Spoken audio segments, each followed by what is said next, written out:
An unknown woman called me and said, "Do you know that I'm pregnant by your husband? He's been living with me for a year." My husband was sitting right next to me. I listened in silence when I hung up.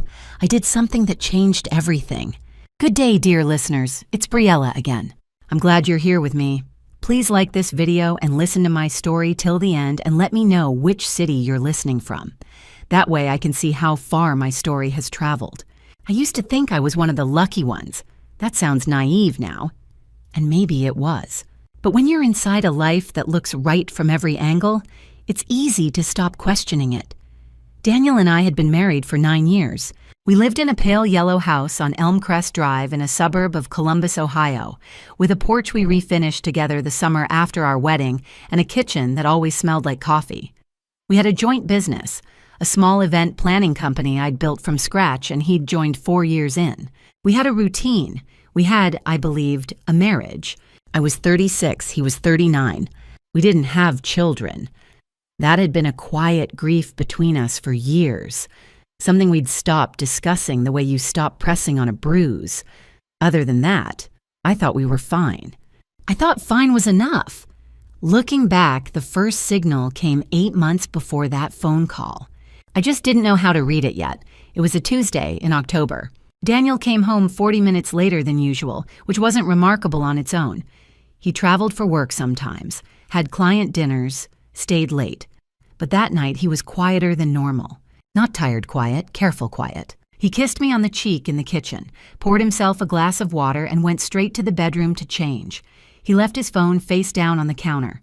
He never did that. He was the kind of man who kept his phone in his pocket like a third hand. I didn't say anything. I made dinner. We ate. He watched television. I told myself I was being paranoid. But paranoia, I've learned, is sometimes just pattern recognition without enough data yet. Over the following months, I collected data without meaning to. The way he angled his laptop screen away from me. The new habit of showering immediately when he got home, before we even spoke. A weekend conference in Cincinnati that he mentioned only 3 days before. Conferences in our industry were planned months in advance. A credit card statement I saw by accident in February with a charge from a restaurant I'd never heard of. In a neighborhood neither of us had reason to visit. $187 for 2 people on a Wednesday night. I brought it up once. Casually, the way you test ice before stepping onto a frozen lake. "What's Arlo's Kitchen?" I asked, handing him the statement. He didn't hesitate. "Client dinner. The Harrington account. I told you about them." He handed it back without looking at me. Maybe he had mentioned them. I couldn't remember. That uncertainty, that deliberate fogginess he seemed to cultivate in me, was its own kind of weapon, though I didn't understand that yet. By March, I had started sleeping differently. Not badly exactly, but lightly, the way animals sleep when something in the air has changed. I started noticing the shape of his absences rather than just their surface. And then came April 14th. It was a Saturday evening.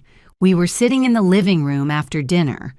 Daniel on the couch with his book, me in the armchair by the window with a glass of wine and a client proposal I was half reading. The lamp beside me was on.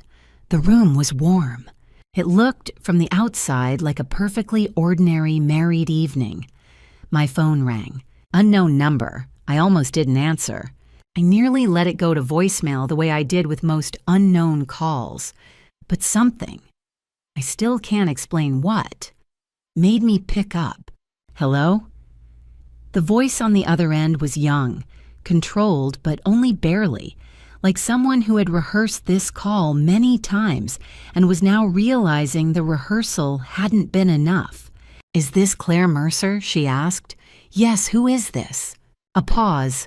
Then, "My name is Megan. I think we need to talk." Another pause, shorter. "I'm pregnant, and the baby is Daniel's. He's been living with me at my apartment, on and off for almost a year. I thought you should know." The room didn't spin. I didn't gasp. I didn't drop the phone. I sat completely still in my armchair by the lamp, and I looked across the room at my husband, who was holding his book with both hands, his eyes moving across the page at a perfectly steady pace. And I understood, with a clarity that was almost physical, that he already knew this call was coming. I said, "Thank you for telling me." And I ended the call. Daniel turned a page. I set my phone face down on the arm of the chair, the same way he left his phone on the kitchen counter that first Tuesday in October, and I looked at the window where my own reflection looked back at me in the dark glass. I didn't say a word, and neither did he. That silence was the last normal moment of my marriage. Everything that came after, I chose. I didn't sleep that night. Not because I was crying. I wasn't, not yet. But because my mind had shifted into a mode I barely recognized. Cold, systematic, almost clinical. I lay beside Daniel in our bed, listening to his breathing, slow into sleep, with an ease that made my stomach turn, and I began to think. That was the thing about that night that surprised me most. I'd always assumed that if something like this happened, if I ever discovered a betrayal of this magnitude, I would fall apart. Weep. Rage. Throw things. I'd seen it in movies, read it in books. The hysterical wife, undone. But lying there in the dark at 1 a.m, I didn't feel hysterical. I felt like I was standing at the edge of a very tall building, looking down, calculating the distance with perfect clarity. Who was I exactly in this situation? What did I have? What could I lose? I started with the facts. We had been married 9 years. Ohio is an equitable distribution state. Not community property, but close enough that a 9-year marriage would likely result in a near-equal split of marital assets. Our house on Elmcrest Drive was worth approximately $420,000. We had $180,000 left on the mortgage. The event planning business, Meridian Events, which I had founded 6 years before Daniel joined, was registered solely in my name. I had never added him as a legal partner or co-owner, though he had worked in it for 4 years. He drew a salary. He had no ownership stake. I had never gotten around to formalizing any of it. That, I realized, lying there in the dark, was not an oversight. That was a lifeline. We had a joint savings account with approximately $94,000. A joint investment account with around $67,000, 2 cars, my Volvo, his Audi, both paid off. No children, no shared debt beyond the mortgage. And then there was Megan. I knew almost nothing about her, only her voice, young, controlled, prepared. Only the fact that she was pregnant, that she claimed he had been with her for almost a year, that she had known to call me by my full name. She had done this deliberately. She had wanted me to know. But why? Was she trying to force his hand, push him to choose her, make the situation impossible for him to maintain? Or was there something else?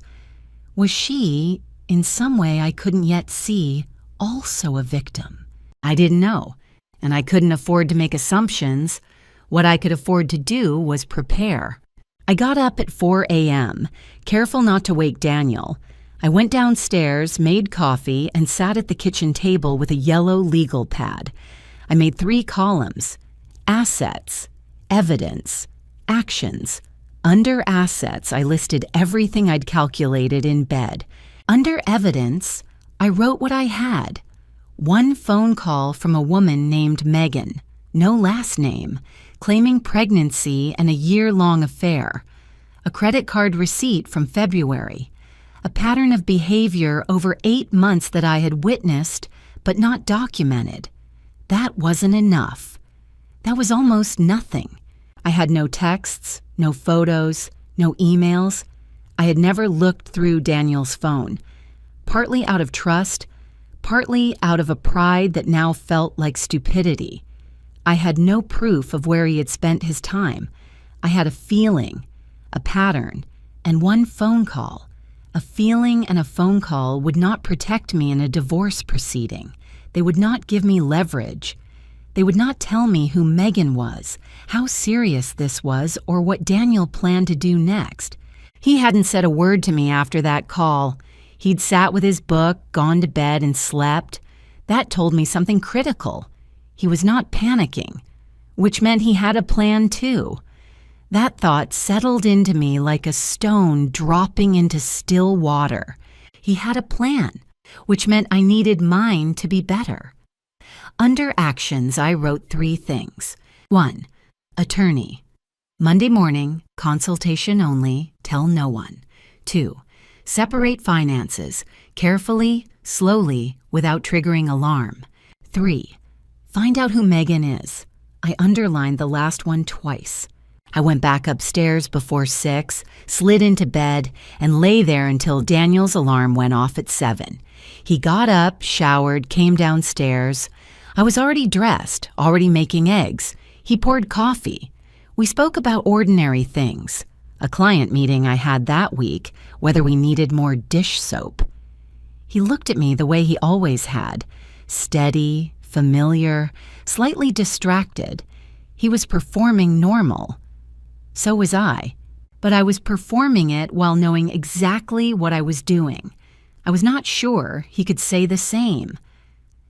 That Monday, I drove 40 minutes to a family law attorney named Sandra Okafor, whose name I'd found by searching on my phone's private browsing mode, connected to my cellular data rather than our home Wi-Fi. I paid for the consultation in cash, $200 from my personal gym envelope, money I'd been setting aside for years without thinking much about it. Sandra was in her late 40s, calm and precise, with the manner of someone who had heard every variation of this story and would hear it again. She asked me questions. I answered them. When I finished, she looked at her notes and said, "The business registration is the most important thing here. If it's solely in your name and he has no documented ownership stake, that asset may be protected. But I want to be honest with you. If he claims he contributed to its growth significantly, he may argue for a share of appreciated value. How do I prevent that?" I asked. She looked at me carefully. "You document everything. You get records of the business's financials from before he joined. You establish the timeline." I nodded. "And Mrs. Mercer," she said, "don't move any money yet. Don't change anything he can see. Give me 2 weeks to review your situation fully. And in the meantime," she paused, "try to find out who this woman is." I told her I was already working on it. I drove home the long way, past neighborhoods I didn't know, past strangers living their ordinary lives. I thought about the yellow house on Elm Crest Drive waiting for me. I thought about 9 years. I thought, he chose this. I didn't. And I walked back through the door of my own home and smiled at my husband. The first thing I did, officially, was hire a private investigator. Sandra had given me a name, Marcus Webb, a former Columbus PD detective who now ran a small firm out of a strip mall office on the east side. I met him on a Wednesday afternoon, told my assistant I had a vendor appointment.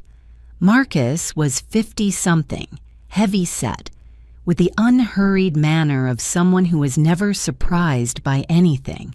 "How long has this been going on?" he asked. "She told me a year," I said, "but I think longer." He nodded like that was a perfectly ordinary thing to hear. "I'll need 2 weeks minimum, possibly 3. Do you want addresses, identity, documentation of contact? Or do you want everything?" "Everything," I said. I paid the retainer in cash. I had been quietly withdrawing small amounts from my personal account, amounts below the threshold that would generate any notification or flag. Nothing dramatic. Never more than $300 at a time over 2 weeks. It required planning, and planning, I was discovering, was something I was very good at. At home, Daniel remained the same. Steady, familiar, slightly distracted. He was a good actor. Or perhaps he simply didn't think I knew enough to be dangerous yet. Either way, he seemed to feel secure. I let him feel secure. But small things were shifting. He started taking his phone to the bathroom with him. He hadn't done that before the call. Twice in 1 week, he stayed in the car in the driveway for 10 minutes before coming inside. Once, I walked into the kitchen and he set his phone face down mid-sentence and smiled at me without missing a beat, as if that were completely natural. He knew something had changed. He just didn't know what I'd done about it. The confirmation came faster than I expected. 11 days after I'd hired Marcus, he called me on my cell while I was driving to a venue consultation. "I have what you need," he said. "Can you come in this afternoon?" I rearranged 2 appointments and drove to his office by 3 o'clock. He laid a folder on the desk between us. Inside, photographs printed clearly on matte paper, printed receipts, a 2-page written summary. Her full name was Megan Holloway. She was 28 years old. She lived in a 1-bedroom apartment in the Short North neighborhood, 14 minutes from our house. She worked as a marketing coordinator for a mid-sized tech company downtown. She'd lived at that address for 18 months. The photographs showed Daniel at her building, entering, leaving, carrying groceries once, in the early morning on a Tuesday when he had told me he had an early site visit. There were 11 documented instances over the 2 weeks of observation. 11 times he had been at her apartment when he told me, or implied, he was somewhere else. And then Marcus turned to the second photograph in the second set, and I sat very still. It was Daniel and Megan outside a coffee shop in Italian Village on a Sunday morning. I recognized the Sunday. It was 3 weeks before the phone call, the morning Daniel had told me he was meeting a supplier. In the photograph, Megan's profile was visible. She was not visibly pregnant yet, but in the background, just at the edge of the frame, someone else stood. A woman, older, watching them from a table outside. Marcus had circled her in red pen. "Who is that?" I asked. "That," Marcus said carefully, "is Donna Holloway, Megan's mother. She knows about the situation. She appears to have been aware for some time. She and your husband have had at least 2 direct conversations that we observed." He paused. "Mrs. Mercer, this isn't a young woman acting alone. She has family support. They're organized." I looked at the photograph for a long moment. "Was there anyone before her?" I asked. Marcus hesitated, which was the first time I'd seen him hesitate.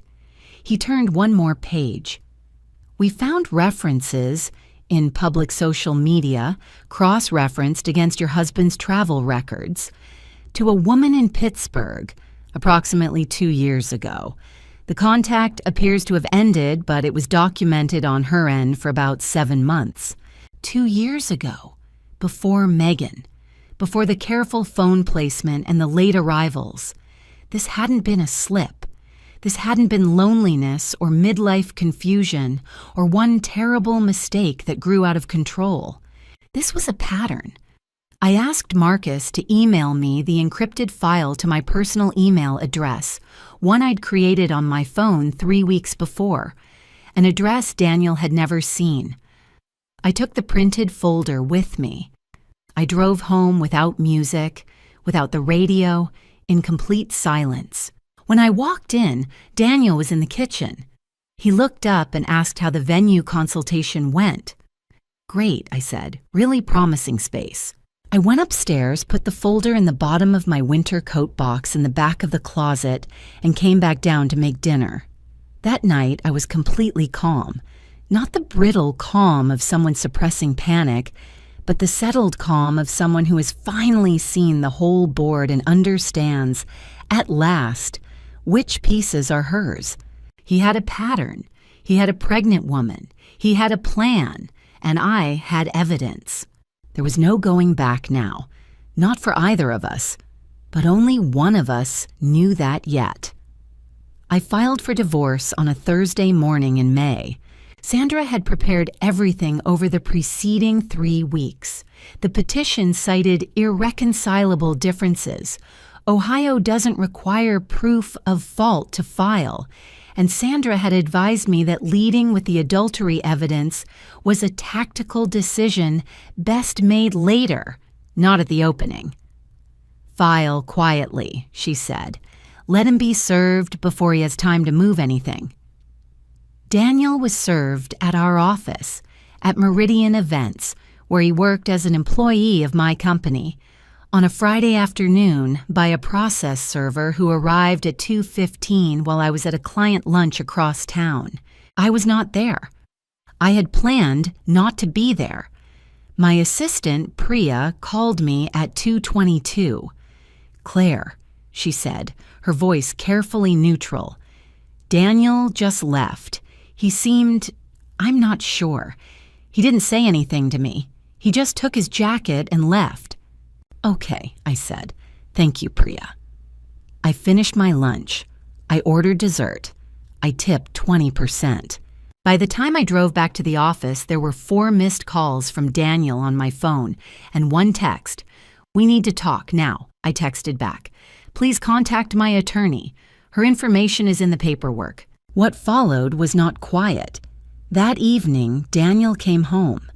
I had half expected him not to, half expected him to go directly to Megan's, and he was not performing calm anymore. He was furious. Not the hot, explosive fury of someone caught off guard, but the cold, pressurized fury of someone who feels a situation slipping from his control. "You could have talked to me," he said. "You could have—" "I knew everything I needed to know," I said. I was standing by the kitchen counter. I had chosen to stand rather than sit deliberately. "I gave you the evening of April 14th to tell me the truth. You turned a page in your book." He stared at me. "I know about Megan Holloway," I said. "I know about her mother. I know about the woman in Pittsburgh." I let that land for 2 full seconds. "My attorney has the documentation." The color left his face. He left that night. He took a bag and he left, and I stood in the kitchen and listened to his car back out of the driveway, and then I sat down on the floor. Just for a moment, just because my legs needed a rest, and breathed. Good, I thought. Good. But that was not the end of it. Not even close. 3 days later, I received a call from a number I didn't recognize. It was Donna Holloway, Megan's mother. She'd found my number somehow. Her voice was nothing like her daughter's. It was assured, practiced, with the texture of someone accustomed to negotiating from a position of manufactured strength. "I think we should have a conversation," she said, woman to woman. "I don't have anything to discuss with you," I said. "I think you do." A pause. Calculated. "Megan is carrying your husband's child. That child is going to need support, a great deal of it. And Daniel has told us about the business, about your assets, about what's fair." The word fair in her mouth sounded like a warning. "What exactly are you suggesting?" I asked. "I'm suggesting," she said carefully, "that a cooperative settlement, one that takes into account Megan's situation and the child's needs, would be better for everyone, including you, especially you. Because if you choose to make this adversarial, we have documentation of our own, conversations, records, things that might be relevant to certain business relationships. There it was. They were threatening me. Vaguely, carefully, deniably, but threatening me. They had something or claimed to have something that they believed could damage my business or my legal position, and they wanted me to feel it. I let the silence sit for exactly 4 seconds. "Mrs. Holloway," I said, "everything you've just said has been noted. My attorney will be in touch. Do not contact me again directly." I ended the call and dialed Sandra immediately. Sandra listened to my summary without interruption. When I finished, she said, "That call could constitute attempted intimidation. Did you record it?" "Ohio is a one-party consent state," I said. "Yes, I recorded it." Another pause. "Good," Sandra said. "Very good, Claire." We met the next morning. Sandra reviewed the recording, had it transcribed, and added it to the file. She sent a formal cease and desist letter to Donna Holloway within 48 hours, referencing the call explicitly and making clear that any further contact with me outside of formal legal channels would be treated as harassment. The call stopped. Daniel, through his attorney, made an initial settlement proposal that would have given him a share of Meridian Events based on his 4 years of contribution to its growth. Sandra rejected it with a detailed counterbrief that laid out the business's founding timeline, my sole ownership registration, and the salary record showing his status as an employee, not a partner.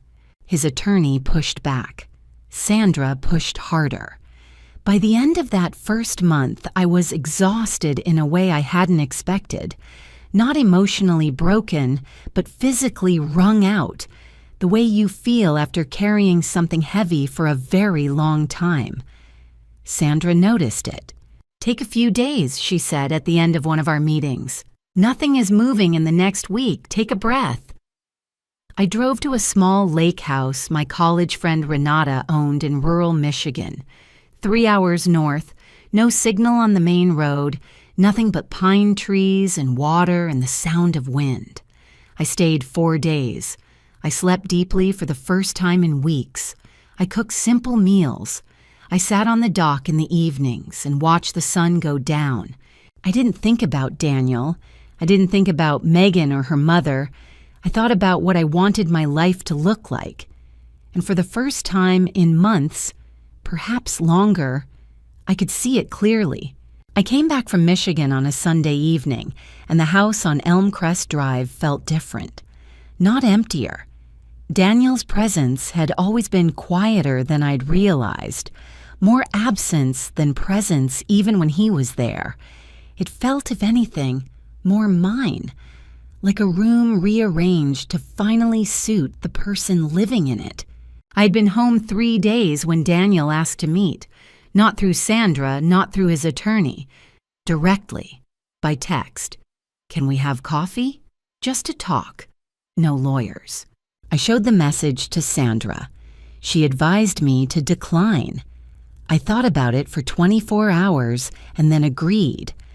Not because I wanted reconciliation, and not because I was wavering, but because I wanted to see what he was offering, what he thought would work on me. Understanding your opponent's strategy is not the same as being susceptible to it. We met at a cafe in Grandview, neutral ground, a place neither of us had history in. He was there before me, sitting with 2 coffees already ordered. That small presumption, that he still knew how I took my coffee and that knowing it gave him some claim on me, told me everything I needed to know about his approach before he said a word. He looked tired. Genuinely tired. Not performed. I didn't let that soften me. I noted it. The way you note weather, as information rather than feeling. "I made a terrible mistake," he said. He wrapped both hands around his coffee cup and looked at me with something that might have been real remorse, or might have been a very good reconstruction of it. I know that. I'm not asking you to forget it. I'm asking if there's any part of you that wants to try. Try what? I said. He blinked, as if the question surprised him. Try to save our marriage. She's having the baby, Claire. I know that's enormous, but it doesn't have to be the end of us. Other couples have gotten through. Daniel. My voice was even. Not cold, not warm, simply level. What would that look like to you? Me, at home. Megan, with your child in a one-bedroom in Short North. You going back and forth. Is that what you're describing? He didn't answer. Because I want to understand, I said, what you're actually asking me to accept. Not the softened version, the real one. He looked at the table. The coffees sat between us, cooling. She's keeping the baby, he finally said quietly. I'm going to be in that child's life, but that doesn't mean us has to be over. I thought about a word Sandra had used in one of our early meetings, leverage. I thought about the folder in my coat box. I thought about Pittsburgh. I spent 9 years building a life with you, I said, and a business and a house, and I believed, genuinely, that you were building them with me. I looked at him directly. You weren't. You were building a parallel life and letting me believe I was at the center of yours. I paused. I can't live in the life you're describing, but more than that, I don't want to. He was quiet for a long moment. Then, what do you want, Claire?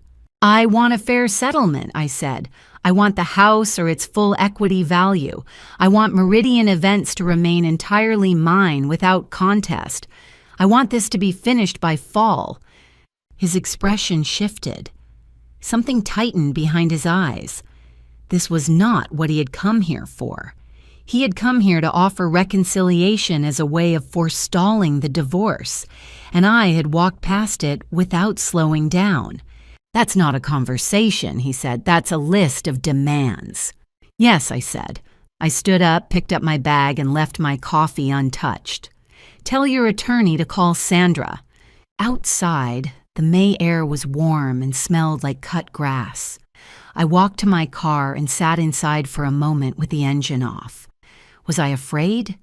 A little. Not of him, but of the long road still ahead, the months of legal proceedings, the cost in money and time and ordinary daily energy. But underneath the fear was something else, a steadiness I hadn't felt in years, maybe ever, the steadiness of a person who knows exactly where they stand. I called Renata that evening. I told her everything. The full story, beginning to end, the folder, Sandra, the recording of Donna Holloway's call, the cafe today. She was quiet through most of it. When I finished, she said, "Why didn't you tell me sooner?" I didn't want to be talked out of any of it, I said honestly. She laughed, a short, real laugh. Claire, when have I ever talked you out of anything? That was true. Renata had been my closest friend since college, steady and direct and constitutionally incapable of sugarcoating. She drove down from Michigan the following weekend and spent 2 days at the house, sleeping in the guest room, drinking wine on the porch in the evenings, saying nothing that wasn't useful or true. She also helped me call my sister, Diane, who lived in Portland and whom I had avoided telling because Diane and Daniel had always gotten along, and I hadn't known whose side she would take. Diane, it turned out, did not take sides. She drove in from Portland. By the end of May, I had my attorney, my investigator's file, a recorded threat, and 2 women who sat on my porch and listened and did not tell me to be smaller or softer or more forgiving than I had any reason to be. That, I learned, is not a small thing. It is, in fact, the whole thing. It was a Tuesday evening in early June when they came to the house. I say they because Megan was not alone. She arrived with her mother and they knocked on the front door of my house, the pale yellow house on Elm Crest Drive, the one I had refinished the porch of the summer after my wedding, at 6:45 in the evening, unannounced. I opened the door because I had seen the car from the upstairs window and I wanted to know what they thought they were doing. Megan was visibly pregnant now. 5, maybe 5.5 months. She was pretty, in a careful way. Blonde, structured, the kind of face that had probably been used to a great deal of accommodation from the world. She was wearing a white linen top, and she had her hands folded in front of her in a posture that was either naturally graceful or deliberately designed to center the pregnancy in my field of vision. Her mother stood slightly behind her, taller, harder-faced, wearing the expression of someone who had walked into many rooms prepared to dominate them. "Claire," Megan said. Her voice was softer than it had been on the phone in April. Deliberately softer, I thought. I know this isn't how you'd want us to come, but I felt like we needed to speak to each other, person to person, without attorneys. I looked at them both for a moment. "Come in," I said.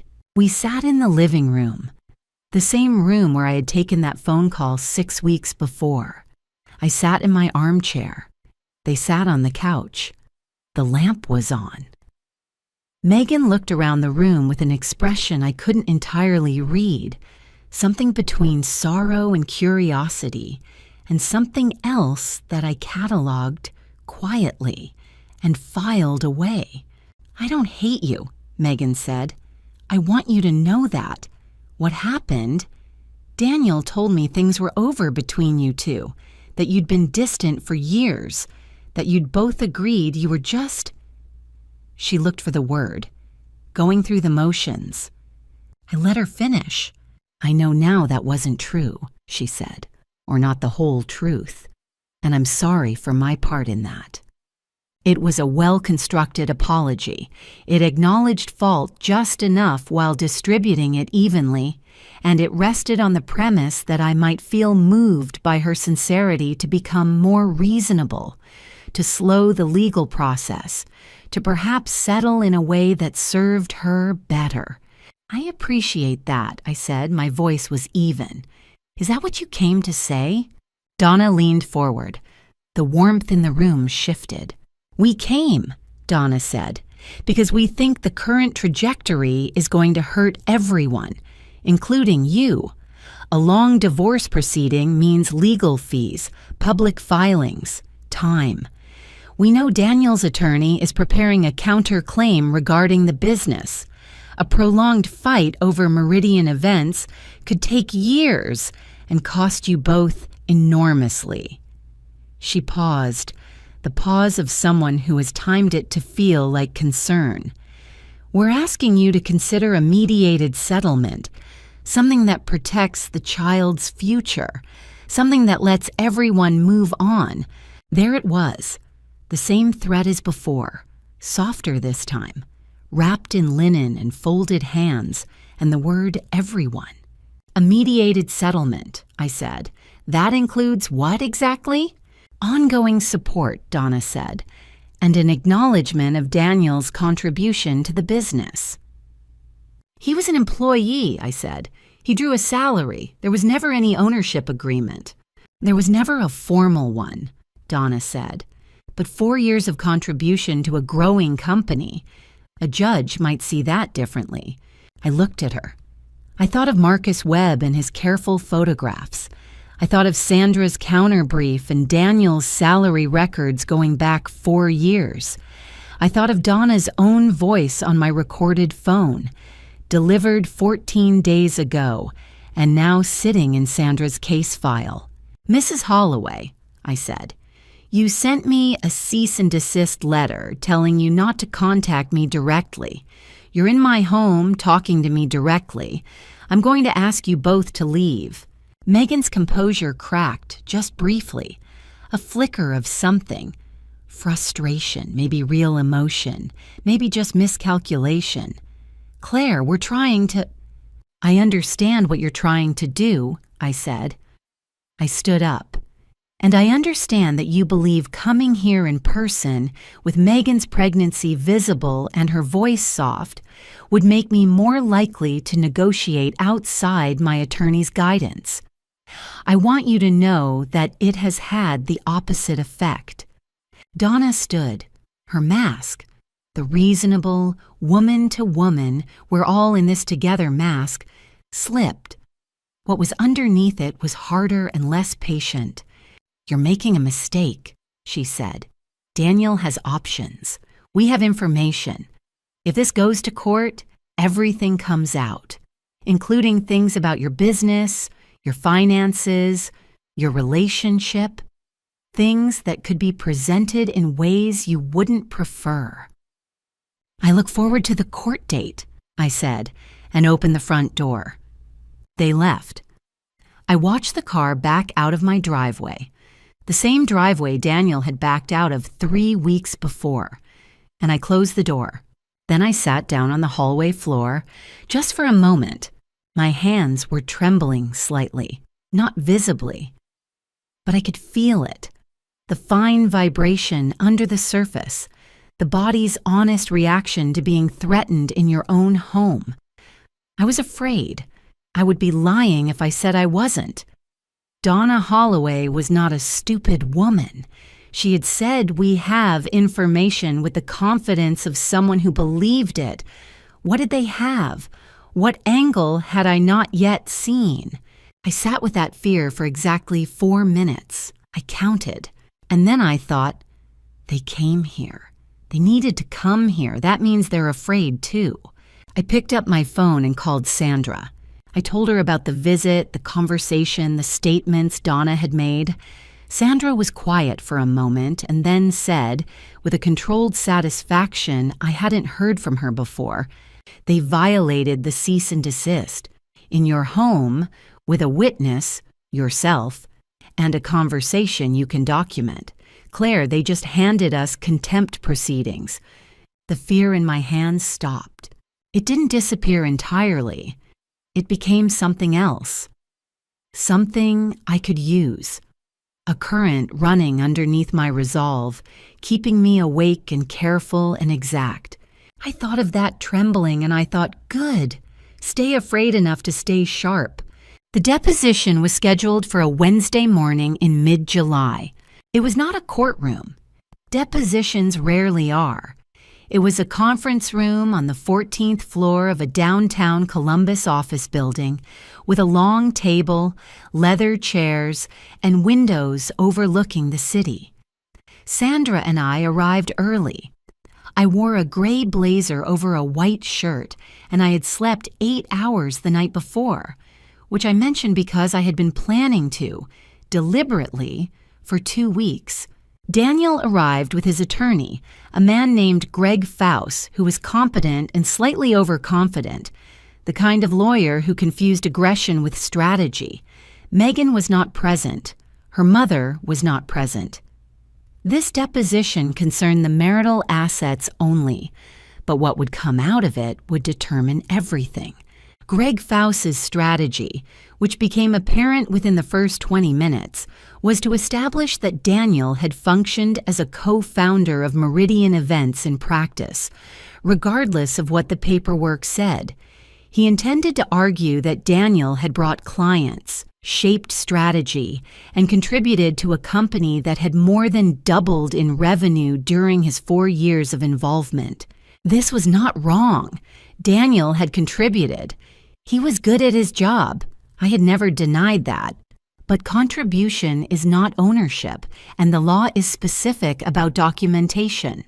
Mr. Mercer, Sandra said midway through the deposition, can you show me any document, any email, contract, agreement, or written record that establishes you as a co-owner or equity partner of Meridian Events?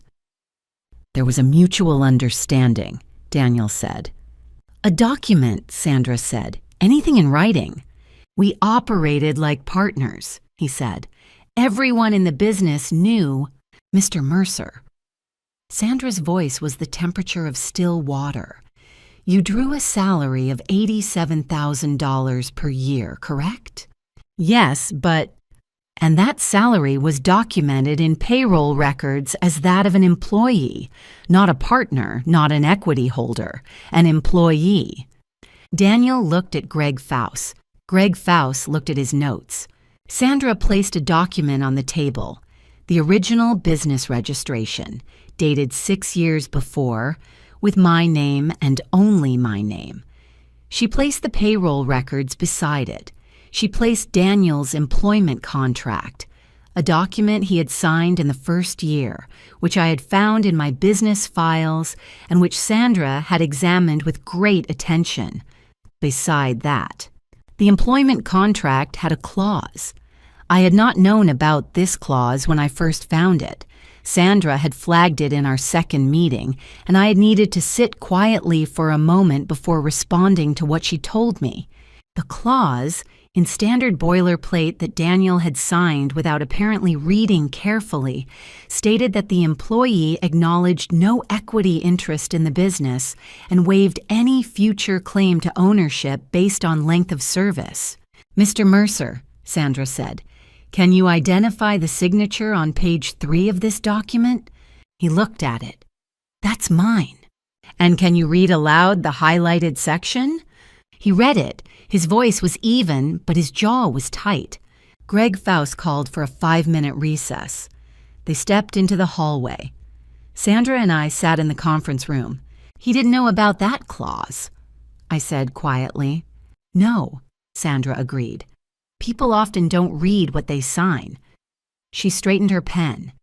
"He's going to come back and claim the clause is unenforceable, or that it was signed under duress, or that it doesn't apply to the specific claim he's making."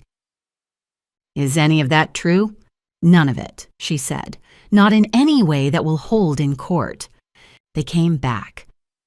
Greg Faust attempted all 3 arguments in the following 40 minutes. Sandra addressed each one with the unhurried precision of someone who had anticipated every word. Then she moved to the second matter. "I'd like to discuss the visit to my client's home on June 3rd, she said, and the statements made at that time by Donna Holloway, who was acting as an agent for and alongside Megan Holloway, your husband's companion and the mother of his child." She placed a printed transcript on the table. She placed an audio file on a small device beside it. "I'm going to play approximately 90 seconds of recorded conversation." Greg Faust looked at Daniel. Daniel looked at the recorder. "This is the recording from the initial phone call," Sandra said, pressing play. Donna Holloway's voice filled the conference room. "Certain business relationships, things that might be relevant if you choose to make this adversarial." She stopped the recording. "This constitutes attempted intimidation in direct violation of a cease and desist order," Sandra said. "We have filed a formal complaint. We will be seeking sanctions." She looked at Greg Faust directly. "I'd encourage your client to consider whether he wants to continue pursuing the business counterclaim in light of how that proceeding will look alongside this recording." The room was very quiet. Daniel turned to look at me, really look at me for the first time during the entire deposition. Something moved across his face that I had not seen before. It was not remorse exactly, it was closer to recognition, the look of someone who has realized too late that they entirely misjudged who they were dealing with. I looked back at him. I held it for 3 seconds. Then I looked away. Greg Faust called another recess. When he came back, he requested that the deposition be suspended for 2 weeks to allow his client to review the new materials. Sandra agreed. She gathered her documents calmly, the way someone gathers a hand of cards they know has already won. On the way down in the elevator, I looked at my own reflection in the polished metal doors and thought, there it is. Not triumph exactly. Something quieter. the feeling of a door closing on a room you'll never have to enter again. The settlement was signed on a Friday afternoon in late September. It had taken 14 weeks from the deposition to reach this point. 14 weeks of motions, counter-filings, one aborted mediation session, and the formal complaint against Donna Holloway, which had resulted in a sanctions hearing that Greg Faust had worked frantically to prevent and failed. Sandra had been right about the employment contract clause. Daniel's attorneys had made 3 attempts to challenge it, and all 3 had been dismissed. The counterclaim regarding Meridian Events was withdrawn entirely in August after the sanctions hearing, when it became clear that pursuing it alongside the cease and desist violation would make Daniel's position in the overall divorce proceedings considerably worse. Greg Faust, to his credit, was a pragmatic man when he needed to be. He advised Daniel to cut his losses on the business. Daniel cut his losses. The settlement gave me the following: Meridian Events in full, sole ownership, no encumbrance, no future claim. The house on Elmcrest Drive, or rather, its full equity value, $238,000 after the remaining mortgage, which Daniel agreed to refinance solely in his name within 90 days, vacating any shared claim on the property. My Volvo, my personal savings account. The investment account split 60-40 in my favor, accounting for the disparity in our respective contributions to it over the marriage. Daniel received his Audi, his retirement accounts, 40% of the investment account, and the responsibility for his own legal fees, which had been considerable. He received nothing from the business, not $1 of its assessed value, not one share of its client list or its contracts, or the name I had built over 6 years before he ever walked through its door.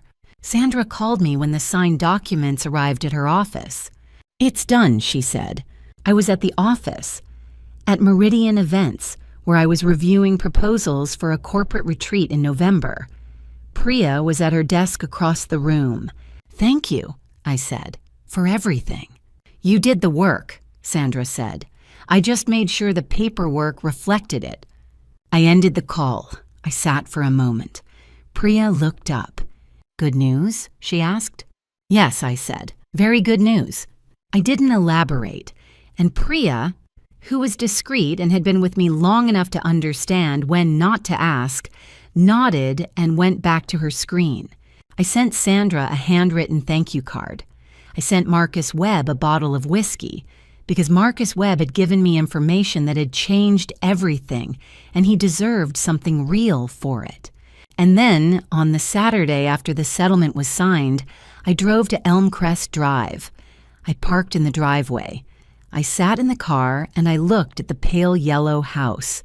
Daniel had already moved out. He had moved to a rental in Clintonville in June, after it became clear that neither of us would be using the house as a negotiating chip. He had taken his things over the course of 2 weekday visits while I was at work, taking only what was clearly his. The porch was still there, the one we had refinished together the summer after our wedding. It needed a new coat of paint. I had already bought the paint, a slightly deeper yellow than before, warmer, closer to what I had originally wanted and had deferred to Daniel's preference on. I got out of the car. I walked up to the porch and sat on the top step. The afternoon light was good. September light, that particular Ohio gold that makes everything look like it belongs on a postcard. The neighborhood was quiet. A neighbor's dog barked once and then stopped. I thought about Megan Holloway and her mother. I thought about Daniel in his rental in Clintonville, building a new ordinary life around a complication he had created and would now live with for the next 18 years. I thought about the woman in Pittsburgh, whoever she was, who'd made her own decisions about what to do and what to keep. I thought about 9 years and what they had been and what they had actually been. Then I stopped thinking about all of it. I went inside, changed into old clothes, and spent the rest of the afternoon on the porch with a brush and a can of paint, the color of warm honey.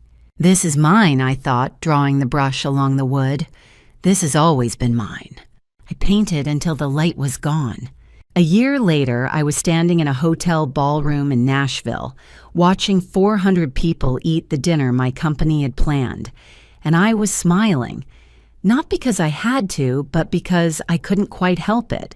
Meridian Events had grown steadily, the way things grow when they're no longer carrying dead weight. 2 new senior planners, a preferred vendor contract across 7 states, revenue up 31%. Priya was promoted to operations manager and immediately asked for a new desk chair, which I ordered the same afternoon. I had traveled to Portugal with Renata. I had joined a book club in the short north, the most statistically unlikely venue in the city, chosen deliberately because it was time to stop rerouting myself around geography that meant nothing anymore. Betrayal leaves marks. There were still mornings when I felt for a few seconds the weight of what had been done, but I had learned to live inside my own life rather than alongside it. As for the others, Daniel's daughter was born in November. He was working at a lower level for a competitor, still renting. Megan had left her job. Donna Holloway had contacted several of my clients, hoping I was still destabilized. 2 of them responded by sending me more business. One said, "We've worked with you for 3 years, and we know who you are." I kept that email in a folder labeled Keep. Renata visited in October. We sat on the honeygold porch with wine as the evening settled around us. "You seem different," she said. "Like yourself, like the version of you that was always there but was being crowded." Crowded, that was exactly right. The space was mine now, all of it, and I was, without qualification, happy. That phone call, the one from a stranger who told me my husband was living a double life, was the most painful thing I had ever received, and the most useful. Here's what I learned. Betrayal only has the power you haven't yet decided to take back. I didn't win because I was lucky. I won because I was prepared. I documented.